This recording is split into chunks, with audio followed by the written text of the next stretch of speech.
Hello, good morning बेटा। बेटा अपने जो यूनिट सेकंड थर्ड है, यूनिट थर्ड में जो हमने पहले किया था कि डाउनस्ट्रीम प्रोसेसिंग क्या है और ये सब करने के बाद में नेक्स्ट जो टॉपिक है उसमें दी हुई है कुछ प्रोडक्शंस कि फर्मेंटेशन मेथड से हम कुछ प्रोडक्ट्स कैसे बना सकते हैं।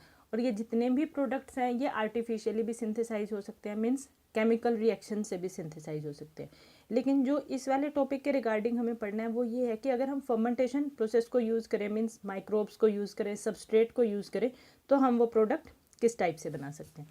तो इनमें सबसे फर्स्ट टॉपिक है बेटा आपका ऑर्गेनिक एसिड्स के अंदर कि सिट्रिक एसिड की प्रोडक्शन किस टाइप से होती है। ठीक है, तो इसमें क्या है, a microbe grow in broth of fermenter. हम लोगों ने अभी तक पीछे पढ़ा था कि फर्मेंटेशन प्रोसेस में हम क्या करवाते हैं कि फर्मेंटेशन वाला जो फर्मेंटर हमारा जो है उसके अंदर हम ब्रोथ डालते हैं, मीन सबस्ट्रेट डालते हैं, उसमें माइक्रोब्स ग्रो होते हैं and during their trophophase of growth it produces organic acids. और जब उसकी ट्रोपोफेज चलती है ग्रोथ की तो उस टाइम पे ये क्या प्रोड्यूस करते हैं, ऑर्गेनिक एसिड्स प्रोड्यूस करते हैं। These organic acids are produce through the metabolism of carbohydrates. Means कोई भी माइक्रोब है, ह्यूमन बीइंग है, कोई भी है बेटा, वो क्या यूज़ करता है, कार्बन सोर्स को एज अ एनर्जी यूज़ करता है। और जब उस कार्बन सोर्स को ये क्या करते हैं, मेटाबॉलिज्म उसका करते हैं, तो उस टाइम पे क्या प्रोडक्शन होता है, ऑर्गेनिक एसिड्स का प्रोडक्शन होता है। They accumulate in broth of fermenter where from they are separated and purified. Means उस प्रोसेस के टाइम पे इनकी प्रोडक्शन होती है जब उसकी मेटाबॉलिज्म हो रही है, और वो फिर रिलीज कहाँ पे होते हैं, उस ब्रोथ में रिलीज होते हैं। उस ब्रोथ से हम डाउनस्ट्रीम प्रोसेसिंग करके उनको क्या करते हैं, आइसोलेट करते हैं।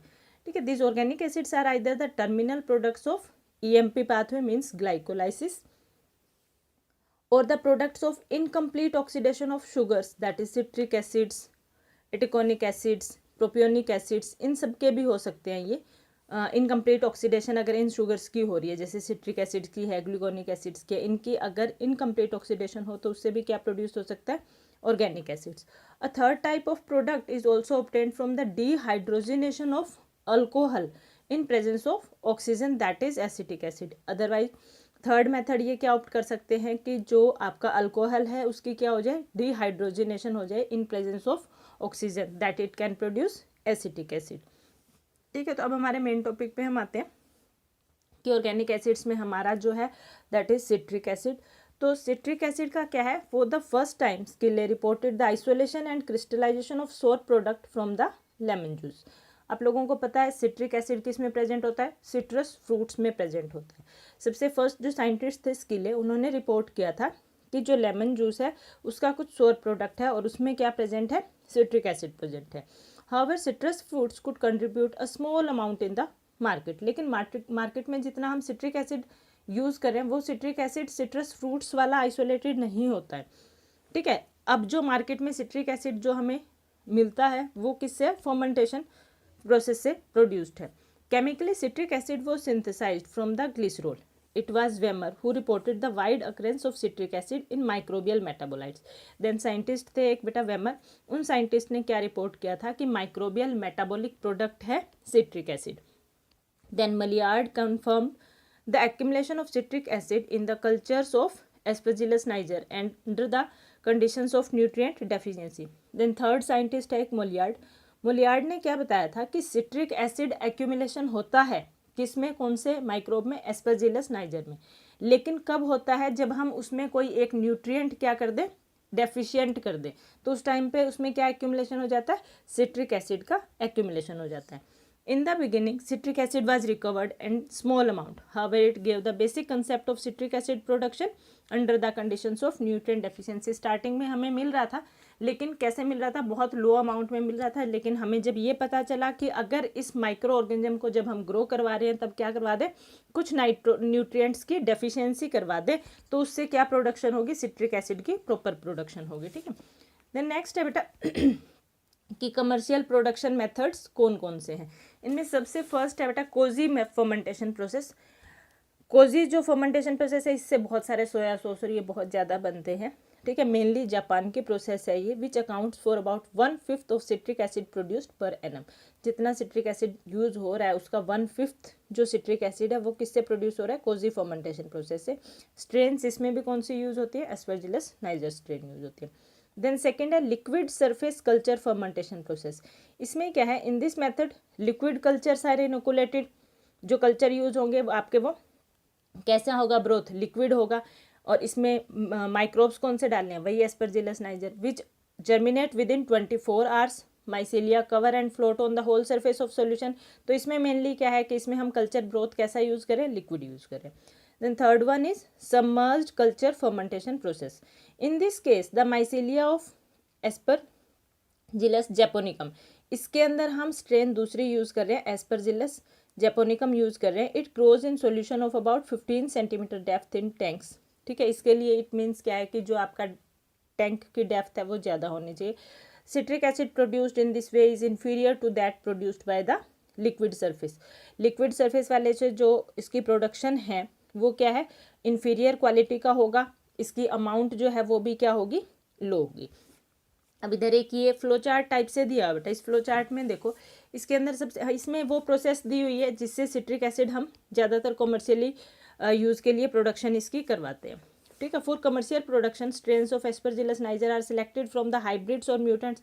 एस्परजिलस जो नाइजर है उसकी स्ट्रेन्स या तो म्यूटेटेड वाली यूज़ कर सकते हैं हम, या फिर हाइब्रिड वाली यूज़ कर सकते हैं, लेकिन यूज़ कौन सी करेंगे जिससे हमें प्रोडक्शन ज़्यादा मिले, हमारा जो सिट्रिक एसिड है वो सुपीरियर क्वालिटी का मिले। ठीक है, द स्ट्रेन्स को अब सिलेक्ट कैसे, किस टाइप से हम करें, strain should be such that it could produce not less than 80 gram citric acid पर 100 ग्राम ग्लूकोज। मीन्स अगर आप 100 ग्राम ग्लूकोज अपने ब्रोथ में यूज़ कर रहे हो तो उससे कितनी प्रोडक्शन होनी चाहिए, 80 ग्राम सिट्रिक एसिड की। अगर इतना वो माइक्रोब प्रोडक्शन दे रहा है देन ये बेस्ट स्ट्रेन है, अदरवाइज आप इसकी म्यूटेटेड लो या फिर कोई हाइब्रिड स्ट्रेन लो। ठीक है, और फॉर लार्ज स्केल प्रोडक्शन के लिए कॉन्टिन्यूस कल्चर हम अप्लाई नहीं कर सकते, इसके लिए फिर हमें क्या करना पड़ता है सॉरी, एक मल्टी टैंक सिस्टम यूज़ करना पड़ता है। उस मल्टी टैंक वाले सिस्टम में क्या है, फर्स्ट वाला जो फर्मेंटर होगा उसके अंदर सिर्फ क्या होगी, माइक्रोब्स की ग्रोथ होगी। देन जब फुल ग्रोथ होगी देन वो सेकेंड टैंक में जाएगा और सेकेंड टैंक में क्या होगी, प्रोडक्शन होगी। ठीक है, अब जो हमारा इसमें सबसे फर्स्ट देखो बेटा कल्चर मीडिया है, कल्चर मीडिया में क्या क्या चीज़ें हैं, carbohydrates KH2PO4 MgSO4, than copper, iron, और पीएच कितना रहता है 1.8 से 2.0। अब इसके अंदर इन्होंने क्या डाल दिया, एस्परजिलस नाइजर की स्ट्रेन डाल दी। ठीक है, अब जो ये कार्बोहाइड्रेट यूज़ किया बेटा, अगर आप डायरेक्ट कार्बोहाइड्रेट यूज़ कर रहे हो देन इट इज़ बेस्ट, लेकिन अगर आपको ये है कि इससे हमारी कॉस्ट ज़्यादा पड़ रही है तो आप क्या कर सकते हो, आप सॉल्यूशंस ऑफ कार्बोहाइड्रेट यूज़ कर सकते हो, जिसमें आप केन सिरप यूज़ कर सकते हो, ग्लूकोज, सुक्रोज, या फिर बीट मोलेसिस, कैन मोलेसिस, ये सब यूज़ कर सकते हो। ठीक है, अगर आपका सबस्ट्रेट क्या है, मोलेसिस है, then you can use ferrocyanide. ठीक है, फेरोसाइनाइड आप इसके अंदर डालोगे कल्चर मीडियम में before sterilization to precipitate excess iron. अगर आपने फेरोसाइनाइड इसमें डाल दिया है तो जितना एक्स्ट्रा आयरन उसमें, जैसे अभी हमने इसमें सबसे फर्स्ट जो मीडिया के कॉन्स्टिट्यूएंट्स दिए हैं उसमें अपन ने आयरन देखा है। ठीक है, तो अगर फेरोसाइनाइड हम डाल रहे हैं, लेकिन सिर्फ यूज़ कर सकते हो अगर आप क्या यूज़ कर रहे हो, सबस्ट्रेट मोलेसिस यूज़ कर रहे हो उस टाइम पे। ठीक है, तो आप जैसे ही फेरोसाइनाइड डालोगे तो जितना एक्स्ट्रा आयरन है वो सारा क्या हो जाएगा, प्रेसिपिटेट आउट आ जाएगा। Instead of iron clarified molasses can be passed through an ion exchange resins. और अगर आपके पास क्लैरिफाइड मोलेसिस है तो आप आयरन यूज़ ना करो, इसकी बजाय आप क्या करो, जो आपका सबस्ट्रेट है उसको आयन एक्सचेंज रेजिन्स में से पास करवा दो पूरे को। जैसे ही आप पास करवाओगे तो क्या होएगा, जो आयन एक्सचेंज रेजिन है are obtained by using sucrose pass through an ion exchange resin. At this stage it is necessary to add copper. अगर आप इसको पास करवा रहे हो तो आप इसमें क्या डाल दो, कॉपर डाल दो। जब आप कॉपर डालोगे कल्चर मीडिया में तो ये क्या करेगा कि जितना to the culture media, but the trace element should be added only when fermenter is made up of some impervious coating, या फिर स्टील का बना हुआ हो या फिर किसी टाइप की कोटिंग है, तो आप ये सारी प्रोसेस कर सकते हो कि आप उसके अंदर कॉपर डाल दो, फिर उसको आयरन एक्सचेंज रेजिन में से पास करवाओ, तो जितना एक्स्ट्रा आयरन होगा वो तो आएगा नहीं, और जितना आपने कॉपर डाला है उसके कोरस्पॉन्डिंग आयरन आ जाएगा, कि जितने कॉपर के साथ आयरन की रिक्वायरमेंट है वो आ जाएगा।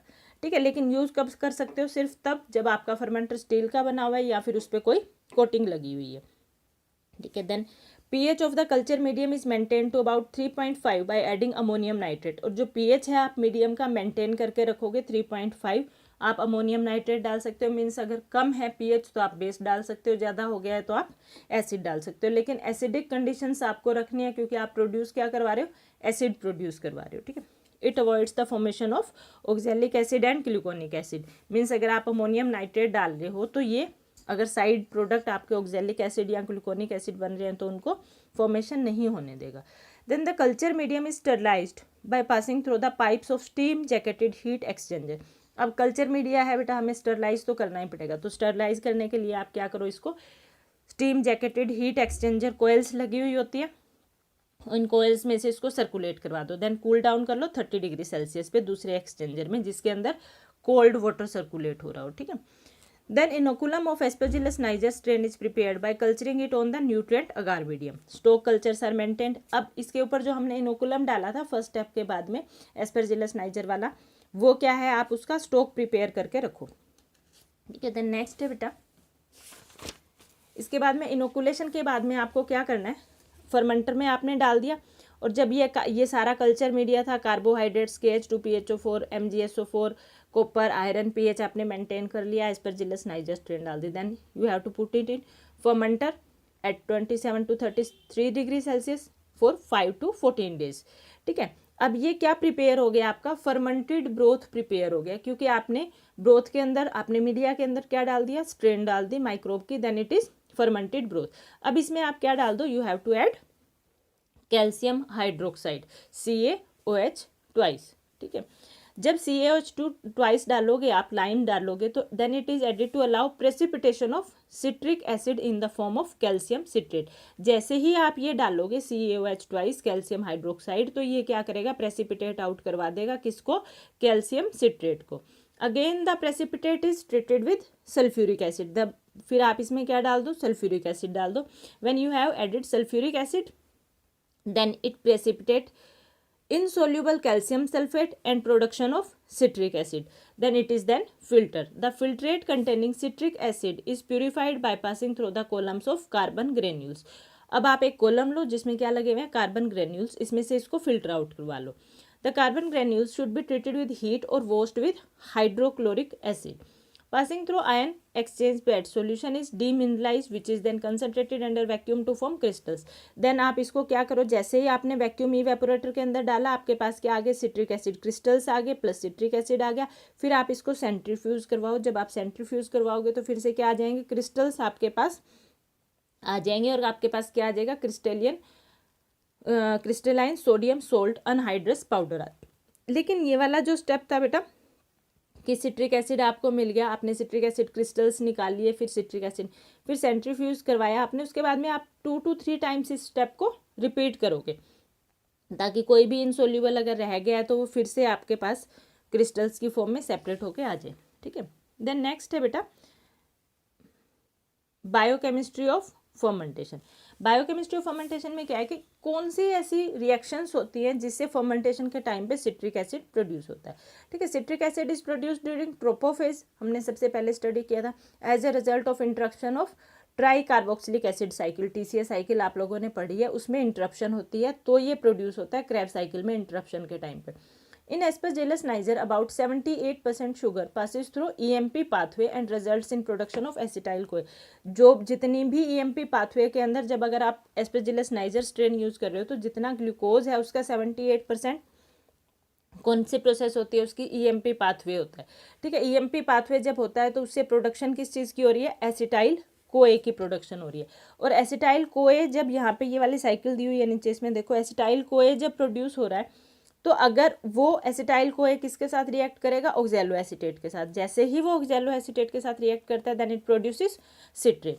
तो अगर आपके फर्मेंटेशन का pH आपने क्या रखा हुआ है, pH 2 रखा हुआ है और एस्परजिलस नाइजर स्ट्रेन डली हुई है, then it produces citric acid. और अगर pH आपका 7 है तो ये क्या प्रोड्यूस करेगा, ऑक्जेलिक एसिड। क्योंकि सिट्रिक एसिड क्या है बेटा, उसमें रिएक्टिविटी सीरीज में सिट्रिक एसिड की ये फास्ट एसिड है तो इसलिए इसका pH क्या होता है, कम होता है, ठीक है। तो अगर आपको सिट्रिक एसिड प्रोडक्शन करवानी है तो आप pH क्या मेंटेन करके रखोगे, 2 मेंटेन करके रखोगे। और अगर ऑक्जेलिक एसिड प्रोड्यूस करवाना है देन 7। तो जितना कम pH होएगा उतना ही साइड प्रोडक्ट ऑक्जेलिक एसिड क्या बनेगा, कम बनेगा, ठीक। Then next uses of citric acid. Uses of citric acid में क्या है, citric acid is used in food industry, fruit drinks में, कन्फेक्शनरी में, जैम्स में, जेलीज में, कैंडीज़ में, इन सब में यूज़ होती है। फार्मेसी में यूज़ होता है बेटा, ब्लड ट्रांसफ्यूज़न वगैरह में सिट्रिक एसिड में स्टोर्ड फॉर्म में रखते हैं इसको। कॉस्मेटिक्स में यूज़ होता है, जितने एस्ट्रिंजेंट लोशंस हैं, शैम्पूज़ हैं, हेयर सेटिंग फ्लूइड्स हैं। इंडस्ट्रीज़ में यूज़ होता है, इलेक्ट्रोप्लेटिंग में, लेदर टैनिंग में, क्लीनिंग ऑफ पाइप्स में, reactivation of oil, old oil wells के अंदर। तो ये सारी की सारी बेटा जो प्रोडक्शन है ये एज इट इज़ करनी है, और ये आर.सी. दुबे बायोटेक्नोलॉजी वाली बुक से करनी है। तो अगर आप लोग इससे प्रिंट आउट लेना चाहते हो तो ठीक है, अदरवाइज़ आप मेरे से ये बुक लेके फ़ोटोकॉपी करवा सकते हो। ठीक है, ओके बेटा, थैंक यू।